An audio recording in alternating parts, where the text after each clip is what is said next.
Four teenagers cornered a black father and his young son beneath an oak tree in the park, phone cameras rolling, forcing the man to his knees in front of a live audience of thousands. When the ringleader knocked the boy to the concrete, the father finally stepped forward.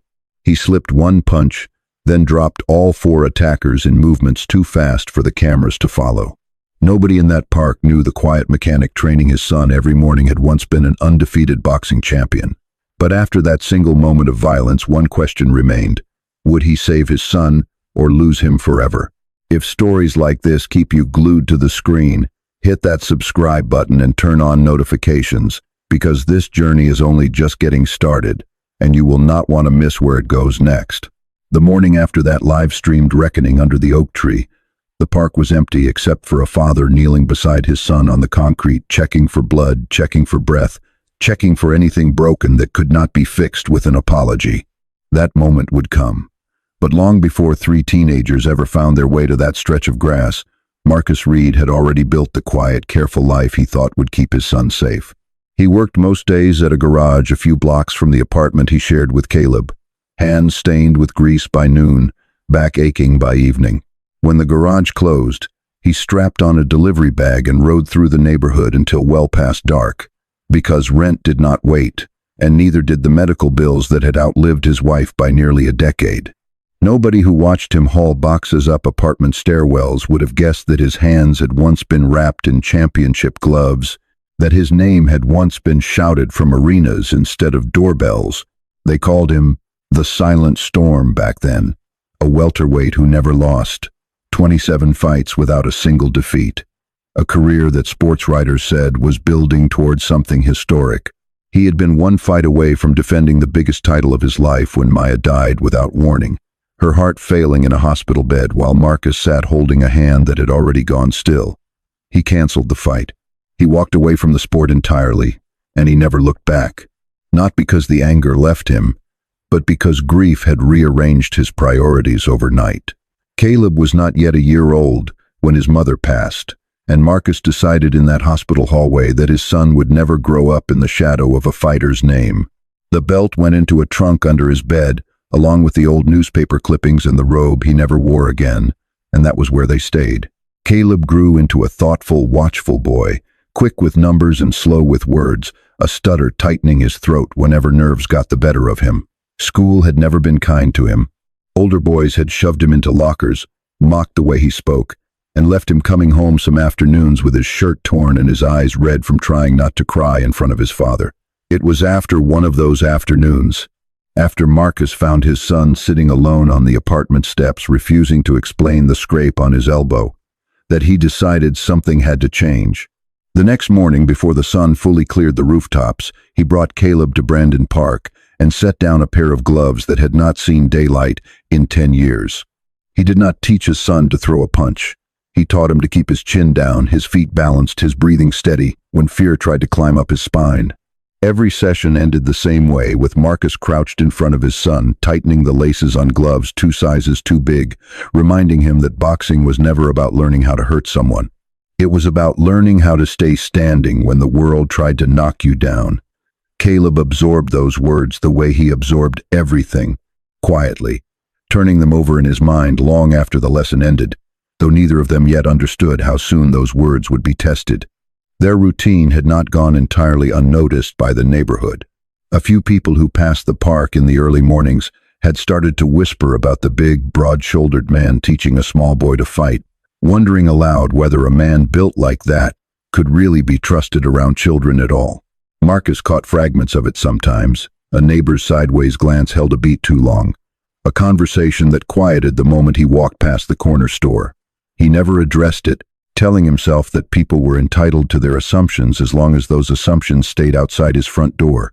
He did not yet know how loudly that quiet suspicion would speak once it was finally given a reason to.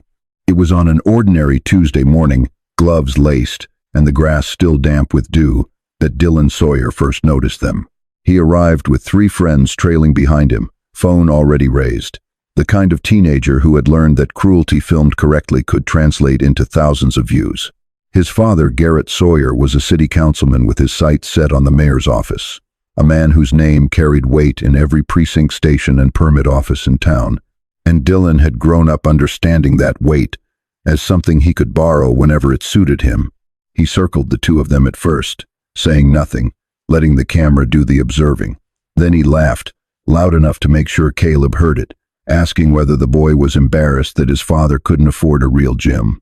Marcus kept his voice level and asked the group to keep their distance from his son, nothing more, no threat behind it, just a father drawing a line. Dylan seemed almost disappointed by how calm the man remained, as though he had expected a bigger reaction to feed his following. Before he left that morning, he kicked over the duffel bag of equipment, stepped deliberately on the gloves lying in the grass, and posted the footage online with a caption mocking the poor father who thought he was a boxing coach.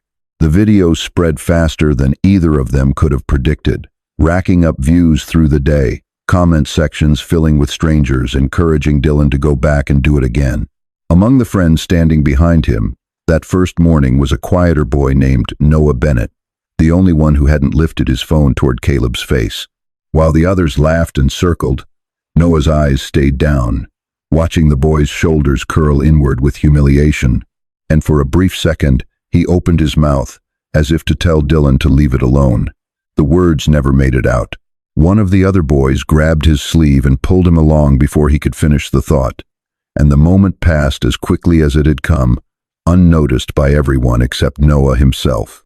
By the following morning, the video's momentum had already changed the shape of things. Dylan returned with more friends this time, emboldened by the attention, dumping a bottle of water over Marcus's head while the group laughed and dared him to fight back.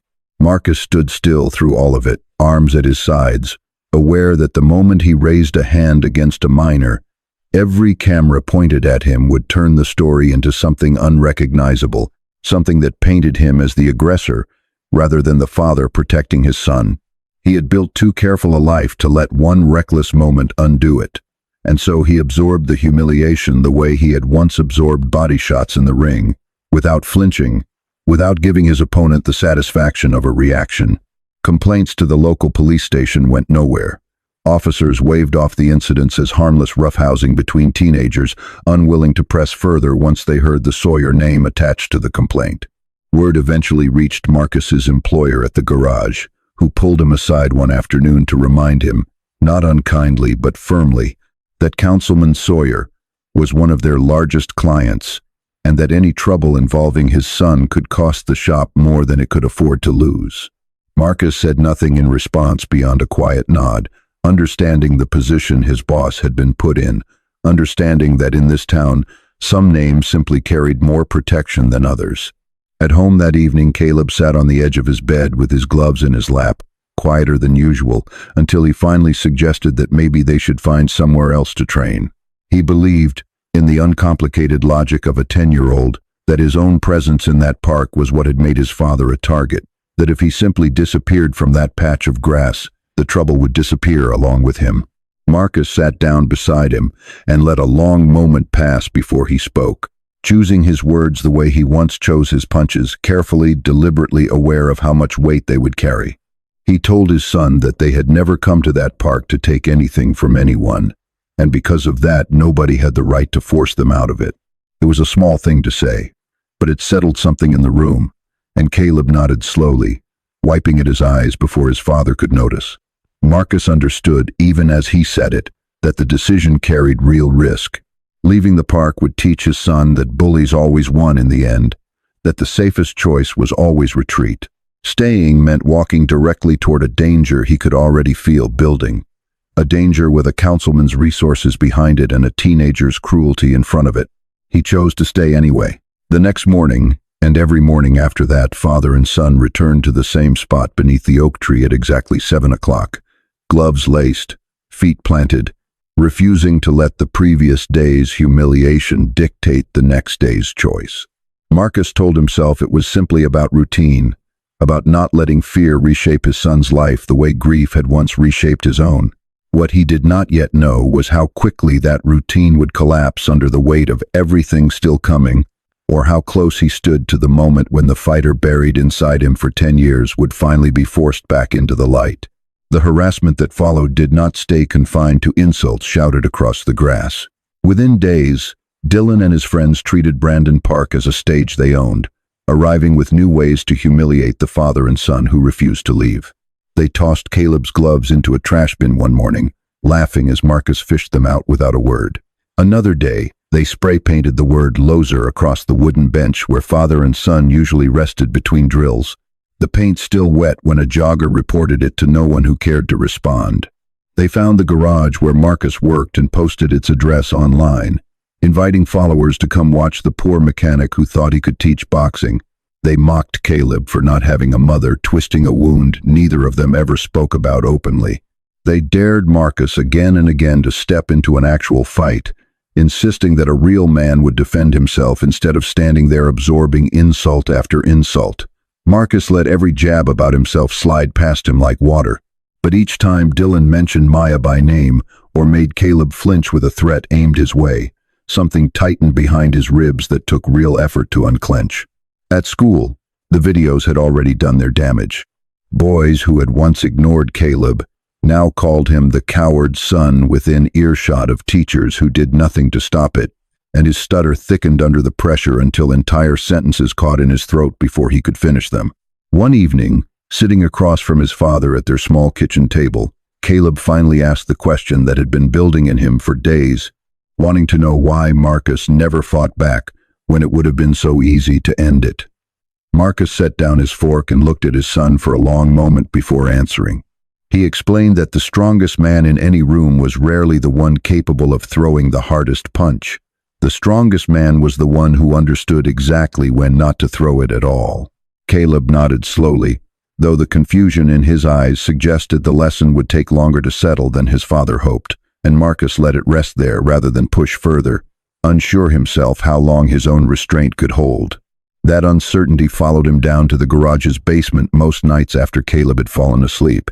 An old heavy bag hung from a support beam back there, forgotten by everyone except Marcus, and he found himself standing in front of it more evenings than not, testing whether his body still remembered what his mind had spent 10 years trying to forget. The jabs came back first, then the crosses, then the uppercuts, muscle memory resurfacing with a fluency that unsettled him more than it reassured him. He was not afraid of losing his skill. He was afraid of what it would mean if the champion buried under a decade of grief and fatherhood finally woke up and refused to go back to sleep. Meanwhile, inside the group surrounding Dylan, something had begun to shift in quiet, unremarkable ways. Noah Bennett had grown steadily more uneasy with each new video, though he never said so directly to anyone. One night, scrolling through a group chat filled with plans for the next stunt at the park, he typed out a short message asking Dylan if he thought they had taken things far enough already. Dylan's reply came quickly, dismissive and sharp, accusing Noah of going soft, and the conversation moved on without anyone else seeming to notice the exchange had happened at all. Noah did not bring it up again, but the discomfort stayed with him, sitting quietly beneath the surface while the group's plans grew bolder. Those plans reached their peak when Dylan announced, through his account, that he intended to broadcast something bigger than anything he had done before, promising his followers a moment they wouldn't forget. He called it a live stream that would finally make the coward father kneel, and by the time morning came, more than 10,000 viewers had tuned in to watch it unfold in real time. 4 teenagers arrived at the park carrying phones, a portable speaker, and lighting equipment clearly meant for the cameras rather than the confrontation itself, surrounding Marcus and Caleb beneath the oak tree before either of them realized what was happening. Dylan stood at the center of the circle, phone raised toward Marcus, demanding that he kneel down and admit on camera that he wasn't fit to raise a son alone.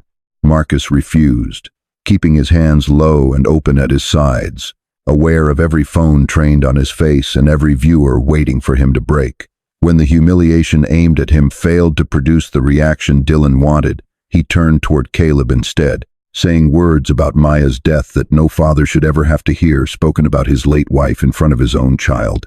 He reached out and tore the necklace holding Maya's photograph from around Caleb's neck, and when the boy lunged forward to take it back, Dylan struck him across the face and shoved him down onto the concrete.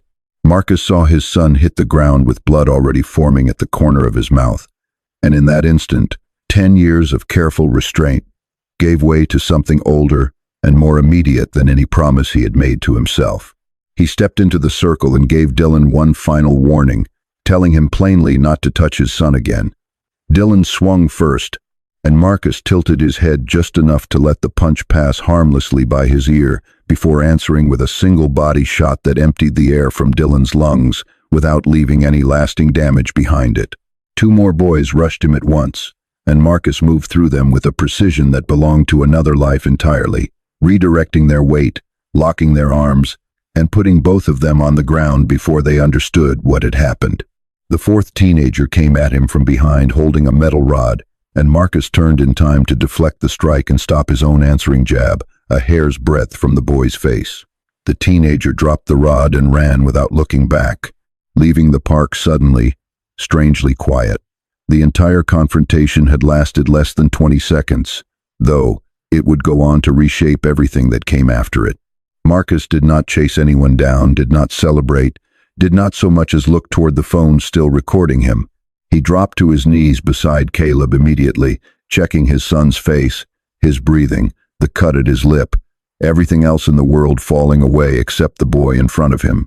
What he did not yet understand, kneeling there in the grass, was that the live stream had never stopped rolling, and thousands of strangers had just watched a man dismantle four teenagers with the precision of a trained professional fighter. A retired sports writer watching from his living room recognized the footwork and the timing of that final counter almost immediately, and within hours, the identity of the silent storm had resurfaced online for the first time in a decade. Garrett Sawyer's team moved even faster than the story itself. By that evening, the portion of the live stream showing Dylan surrounding, insulting, and striking Caleb had vanished from every account connected to the group, replaced instead by a shortened clip that began the moment Marcus stepped forward and threw his first counter. News outlets picked up the edited footage within hours, running headlines that described a former boxing champion attacking a group of minors in the park. Dylan appeared in a hospital hallway wearing a neck brace for the cameras, and Garrett held a press conference, insisting his son had simply been enjoying a normal day outdoors before a professionally trained fighter turned violent against him. Marcus was arrested that same night on charges of assaulting minors and using trained combat skills as a weapon. He was suspended from the garage the following morning, and his landlord sent a notice within days demanding that he and Caleb vacate the building, citing concerns about the protesters who had begun gathering outside. Beneath the political pressure and the financial fallout, the same quiet suspicion that had once followed Marcus through whispered conversations near the corner store now found its loudest voice yet. Strangers online insisting that a man built the way he was built had probably been looking for an excuse to hurt someone all along. It was the exact assumption he had absorbed in silence for years, and now it had finally found the headline it had been waiting for. Child Protective Services opened an investigation shortly after, arguing that a former fighter with documented violent tendencies might pose a risk to a child in his care. Caleb told every adult who would listen that his father had only been protecting him, but a 10-year-old's account carried little weight against the footage circulating online. Garrett pushed further still, securing an order barring Marcus from contact with Dylan and from setting foot anywhere near Brandon Park, tightening the circle around him one restriction at a time. Marcus began to understand the shape of the trap closing over him. Admit guilt and accept a lighter sentence while being branded an unfit father, or fight the charges and risk losing everything, including the son he had spent 10 years trying to protect. The final blow arrived without warning one night in the form of a brick thrown through their apartment window, scrawled with the words that violent fathers didn't deserve to keep their children. Days later, a caseworker arrived at the apartment to inform Marcus that Caleb would be staying temporarily with his aunt, Rachel, until the court completed its evaluation. Caleb wrapped both arms around his father and begged the caseworker not to separate them, his voice breaking over words that wouldn't come out straight. But Marcus's attorney had already warned him that any resistance in that moment could cost him custody permanently. He forced himself to loosen his grip and let his son go. That night, alone in an apartment that felt larger and colder than it ever had before, Marcus sat with Caleb's small gloves on the table in front of him and the broken chain that once held Maya's photograph beside them. He had survived the loss of a championship belt, an entire career, and the only woman he had ever loved, Yet nothing in his life had prepared him for the particular weight of watching his son carried out the door. He pulled the old championship belt from the trunk beneath his bed for the first time in a decade and set it down next to the gloves, sitting in the dark long enough to convince himself that standing up to Dylan Sawyer had been the worst mistake of his life. Miles away, Noah Bennett lay awake, replaying the image of Caleb hitting the concrete, unable to push it out of his mind no matter how many times he tried. He knew the full, unedited live stream still sat backed up automatically in his cloud storage, untouched by whatever Dylan's team had deleted elsewhere. He also knew that surfacing it would not only clear an innocent man's name, but would implicate every friend standing beside Dylan that morning, including himself. For the first time since this had all begun, Noah understood that silence was no longer a place he could safely hide, and that whatever he chose next would follow him for the rest of his life. The custody hearing began on a gray morning that felt entirely too ordinary for what was about to unfold inside that courtroom. Marcus sat beside his attorney in a suit that no longer fit quite right, having been pulled from the back of his closet after years of disuse. And across the aisle sat Garrett Sawyer's legal team, 3 lawyers deep, each one prepared to argue that the man in front of them was far more dangerous than he appeared. They opened with old footage from his fighting days, choosing the most brutal knockouts from his 27 career victories, replaying them slowly enough for the judge to see every detail of a body built for controlled violence. The prosecutor argued that a man with those skills had other options available to him that morning in the park, that he could have run, could have called the police, could have chosen anything other than striking 4 minors in front of a live audience. Nobody who had witnessed the harassment leading up to that morning was willing to testify. Fear of the Sawyer name had settled over every potential witness like a heavy fog, and Marcus's attorney found himself standing in front of the judge with nothing but a client's word against a councilman's fully weaponized reputation. Garrett approached Marcus during a recess with an offer wrapped in the language of mercy. If Marcus pleaded guilty to assault, accepted probation, and agreed to surrender custody of Caleb for 1 full year, he would avoid prison entirely. Marcus listened to every word without interrupting, understanding exactly what was being asked of him and exactly what it would cost. That night, sitting alone with the paperwork spread across his kitchen table, Marcus allowed himself to imagine both futures side by side. In one, Caleb grew up safely with Rachel while his father worked quietly to rebuild a life stripped of everything except his freedom, a father who wasn't there but was, at least, not behind bars. In the other, Marcus fought the charges and risked losing custody permanently, risked a courtroom, deciding that Caleb was safer without him altogether, a fear far heavier than any punch he had ever taken in the ring.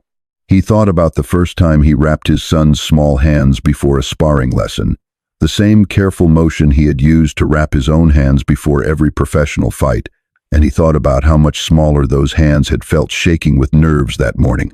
His own hand trembled now as he lifted the pen toward the settlement papers, the tremor unfamiliar to a man who had once walked into arenas without a flicker of fear. He was seconds from signing when his attorney's office called, telling him to come in immediately, that something had changed. Marcus arrived to find Noah Bennett sitting in the waiting room beside his mother and a lawyer of his own, a folder resting in his lap that would end up rewriting everything the court believed it already understood. Noah explained, haltingly at first and then with growing steadiness, that the full live stream had never actually been deleted, only hidden, preserved automatically in a backup he hadn't thought to check until guilt finally forced his hand. The footage showed everything the public had never seen. It showed Dylan and his friends surrounding Marcus and Caleb deliberately, forcing them into a corner they couldn't easily leave. It showed Dylan tearing Maya's photograph from around Caleb's neck and saying words about her death that no transcript could soften. It showed Dylan striking Caleb first, knocking him to the ground before Marcus ever moved a muscle in retaliation. Every counter Marcus threw afterward appeared exactly as it had happened, restrained, purposeful, stopping the instant each threat had been neutralized, followed immediately by a father dropping to his knees to check on his injured son, rather than continuing any fight that had already ended. Alongside the video, Noah handed over screenshots from the group's private messages, including one from Dylan boasting that his father would handle the police and the press if anything ever got out of hand. Garrett's legal team attempted to block the footage from being entered into evidence, and in doing so, revealed just how deeply the councilman had already involved himself in shaping the investigation from the very beginning. It was, in its own quiet way, the most important fight of Marcus Reed's life, fought not with his fists but with a truth he had never been allowed to speak until now. The unedited footage spread as quickly online as the edited version once had, and the public reaction turned almost overnight. Viewers who had spent weeks condemning Marcus now demanded answers about the Sawyer family instead, and one witness after another finally found the courage to come forward now that the truth no longer required standing alone against a councilman's influence. A woman who lived near the park confirmed that she had watched Dylan's group harass the father and son for weeks before that final confrontation.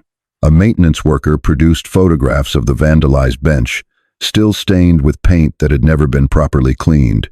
A shop owner turned over security footage, showing several of the boys purchasing the metal rod used against Marcus that morning. Caleb's teacher confirmed, without hesitation, that the bullying at school had escalated directly in step with each new video Dylan posted online. Noah testified last, describing in his own words how the entire final confrontation had been planned in advance, engineered specifically to provoke a reaction the group could later use against Marcus. With the full picture finally assembled, the assault charges against Marcus were dismissed, the court recognizing that he had acted only to protect his son from an immediate and escalating threat. Child Protective Services closed their investigation as well, concluding that Marcus posed no danger to Caleb whatsoever, and that the footage instead showed a father who had exercised remarkable restraint until restraint was no longer an option that kept his son safe. Caleb was allowed to come home. Dylan was charged with assaulting a minor, harassment, vandalism, and possession of a dangerous weapon, while the remaining boys involved were ordered into a rehabilitation and community service program designed for offenders their age. Garrett Sawyer became the subject of his own investigation soon after, accused of pressuring witnesses, interfering with a police inquiry, and knowingly distributing footage he understood to be deceptively edited. His campaign for mayor collapsed within days, the very reputation he had weaponized against Marcus turning fully against him instead. In the days that followed, the parts of Marcus's life that had unraveled during the investigation slowly began repairing themselves. His employer at the garage called personally to apologize for ever doubting him, offering his job back along with an apology that came a few weeks too late but was sincere all the same. The landlord who had once threatened eviction rescinded the notice entirely, quietly reducing that month's rent, as an unspoken admission of how quickly he had turned against a tenant he barely knew. Even the neighbors who had once whispered about a man built the way Marcus was built now greeted him differently, some stopping him directly to apologize, understanding at last how easily their assumptions had aligned with a story built on nothing but appearance and fear. A reporter asked Marcus one afternoon why he had kept his championship past hidden for so many years, expecting perhaps a story about pride or privacy. Marcus considered the question for a long moment before answering that he had once believed that belt was the most important thing he would ever earn in his life, until the day he became a father and understood there was something far harder to hold on to than any title.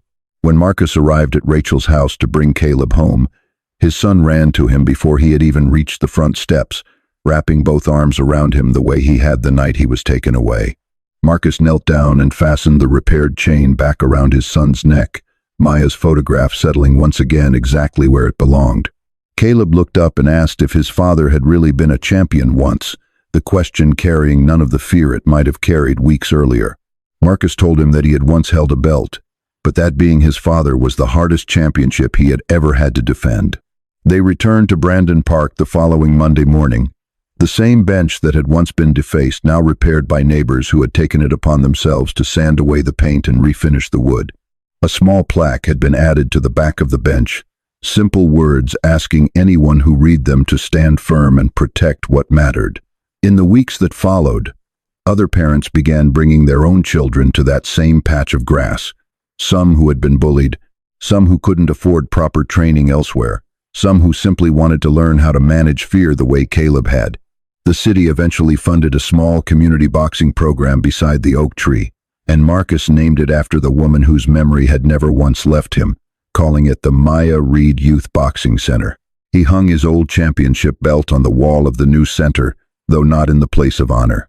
That spot belonged instead to a photograph of Caleb standing in his very first boxing stance, taken the morning his father had first laced up a pair of gloves too big for his hands. Months later, Caleb stepped into the ring for a youth exhibition match, his hands trembling the same way his father's once had over a settlement he never signed.